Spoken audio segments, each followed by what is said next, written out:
மாண்புமிகு விளையாட்டுத்துறை அமைச்சர் உதயநிதி ஸ்டாலின் அவர்கிட்ட கேட்கறதுக்குலாம் எங்களுக்கு பெரிய கேள்விகள்லாம் ஒன்றும் இல்லை, ஒன்று தான்.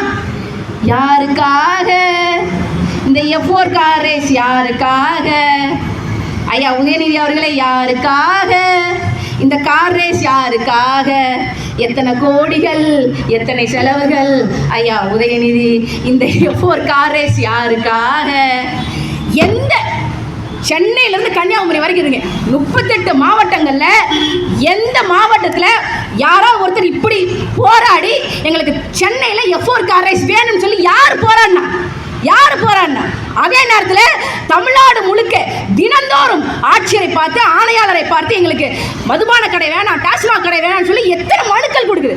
நாம் தமிழர் கட்சிக்காரங்க நாங்கள் எத்தனை போராட்டம் பண்ணியிருப்போம், எத்தனை முறை ஆட்சியரை பார்த்து மனு கொடுத்துருப்போம். நாங்கள் போராடுறோம் டாஸ்மாக் கடையை வேண்டான்னு சொல்லி, அதுக்கு ஒரு நடவடிக்கை எடுக்க துப்பு இல்லை. யாரோ ஒரு தனிநபர் அழுத்தம் கொடுக்குறாங்க விளையாட்டுத்துறை அமைச்சர் உதயநிதி ஸ்டாலின் அவர்களுக்கு. அதனால F4 ரேஸா? யார் வரி பணம்? உங்க தாத்தா கதை வசனம் எழுதி சம்பாதிச்ச வரி பணமா? சம்பாதிச்ச காசா? மக்கள் கட்டுற வரி பணம். விளையாட்டுத்துறை அமைச்சர் நீங்க என்ன செய்யணும்? அரசு பள்ளிகள்ல, கல்லூரிகள்ல விளையாட்டுக்கான உட்கட்டமைப்பை மேம்படுத்தணும். இந்த மாநிலத்திலிருந்து எத்தனை பேர் இந்த முறை ஒலிம்பிக்கு போனாங்க? சரி விடுங்க, ஒலிம்பிக் கூட பெரிய போட்டி. இந்த மாநிலத்திலிருந்து எத்தனை அரசு பள்ளி மாணவர்கள் ஸ்டேட் லெவல் மேட்சுக்கு போயிருக்காங்க, நேஷனல் லெவல் மேட்சுக்கு போயிருக்காங்க, இன்டர்நேஷனல் லெவல் மேட்சுக்கு போயிருக்காங்க.